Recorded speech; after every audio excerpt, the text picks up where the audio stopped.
So one should be aware that there are certain conditions in the body which can be having a significant effect on the outcome. So these include pregnant patients, extremes of age, very old patient, or very young patients who are infected. Similarly, patients who are having comorbidities like diabetes, like they are having renal failure or liver failure, cirrhosis patients, or patients who are bedridden, who are having stroke, and they have special requirements. They all can develop have a more fatal outcome, and they should be taken care of more carefully as compared to healthy individuals. The clinical features of dengue fever are, as we all know, it includes fever, which is usually of more than 2 days duration, and it is usually less than 10 days, which is one of the essential. If someone is having a fever of a longer duration than this, then it is unlikely to be dengue fever. And similarly, if a fever settles within 2 days, then it is also unlikely to be dengue fever. Similarly, patient can have headache. There can be retroorbital pain. There can be myalgias, arthralgias, severe backache, and bone pains. That's why the name comes, the break bone fever.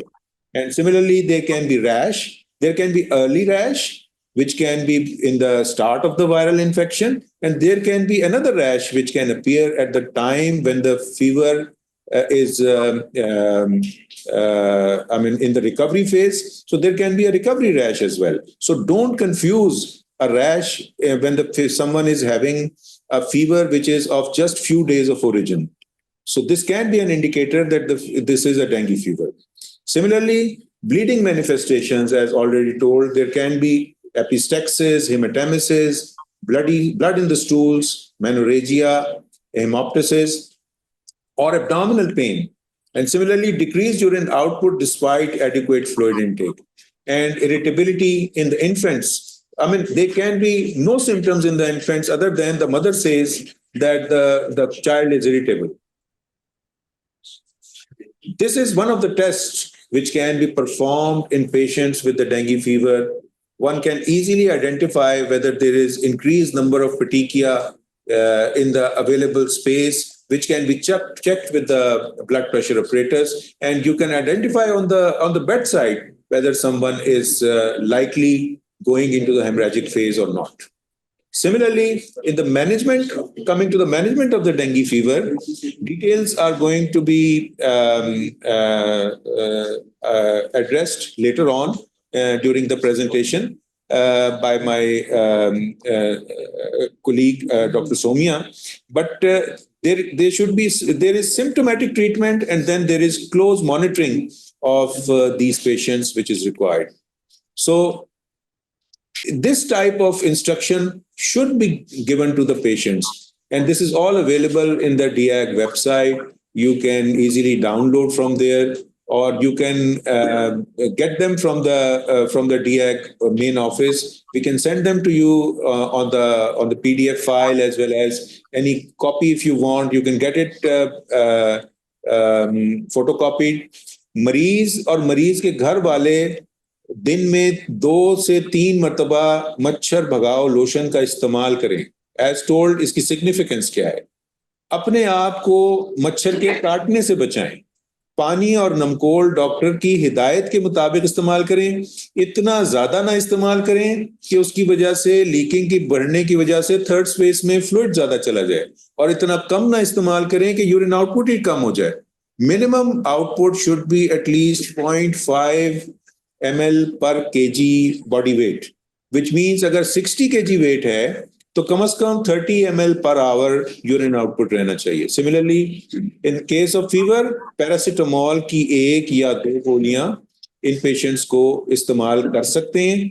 हर 4 घंटे बाद कर सकते हैं, लेकिन कोशिश करें कि इसको भी जितना कम इस्तेमाल किया जाए उतना बेहतर है. इसके अपने साइड इफेक्ट्स हैं, और पैरासीटामोल आज खुद लिवर को डैमेज कर सकती है. सो 24 घंटे में 6 से ज्यादा गोलियां ना लें. नलके की पानी की पट्टियां करें, यानी टैप वाटर की पट्टियां करें. बहुत ठंडा पानी या गर्म पानी की ना करें. सिमिलरली, नॉन स्टेरॉइडल्स, डिस्प्रीन, आइबुप्रोफेन और दर्द की बाकी दवाओं का परहेज करें। And every 24 hours in hospital, we usually recommend कि 12 hourly उनका CBC और प्लेटलेट काउंट कराएं, जिसको डेंगी CBC कहते हैं। इसमें हेमाटोक्रिट, TLC काउंट, hemoglobin और प्लेटलेट काउंट शामिल होता है। We usually in hospitals, in HDUs and dengue wards, we go for a 12 hourly count just to see कि क्रिटिकल फेज स्टार्ट कब हुई है और प्लेटलेट काउंट देख के क्रिटिकल फेज एंड कब हुई है। इसी तरह जिस्म के किसी हिस्से से खून आए, जिस्म पर खून के धब्बे पड़े, सांस लेने में दुश्वारी हो, पेशाब में कमी,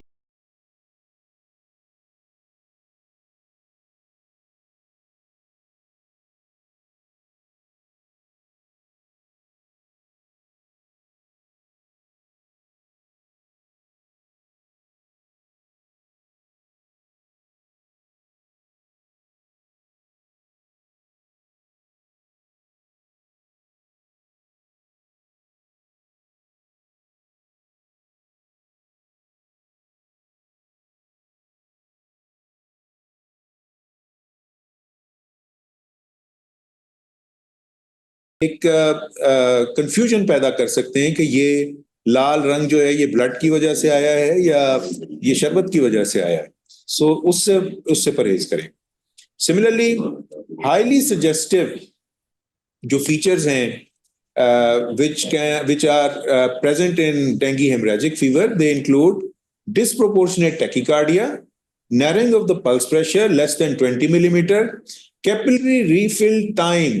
सिंपली अपने हाथ को अपने नाखून के ऊपर रख के और उसको छोड़ें और देखें कि कितनी देर में कैपिलरी रिफिल टाइम आपके नेल बेड का हो जाता है। सो अगर ये मोर देन 2 सेकेंड आ रहा है, this is one of the highly suggestive clinical feature. Similarly hepatomegaly tender अगर हो रही है स्पेशली। इसी तरह से हीमो कंसंट्रेशन, हेमाटोक्रिट जो पहले 40 रहता था वो अब 48 हो गया। More than 20% rise in the base line of the haematocrit level.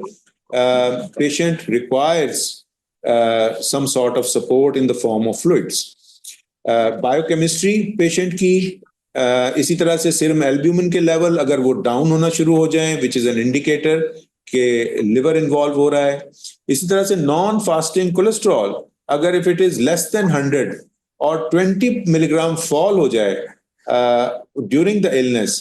Similarly edematous gall bladder wall on ultrasound, ascites on ultrasound, pleural effusion on chest X-ray or a lateral decubitus X-ray or chest ultrasound.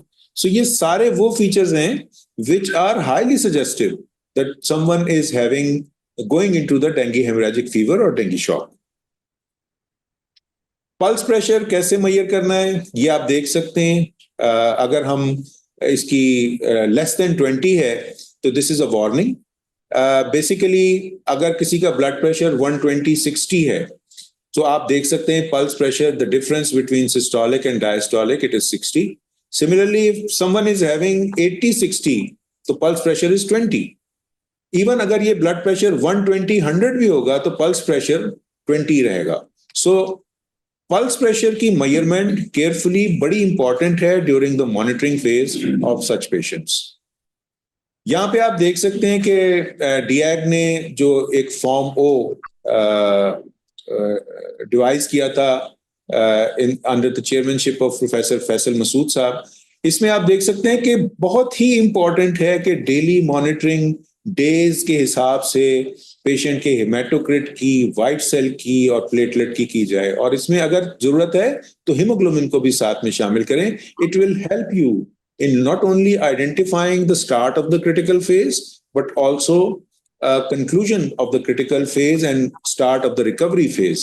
So daily monitoring is required and it should be for all our private hospital colleagues.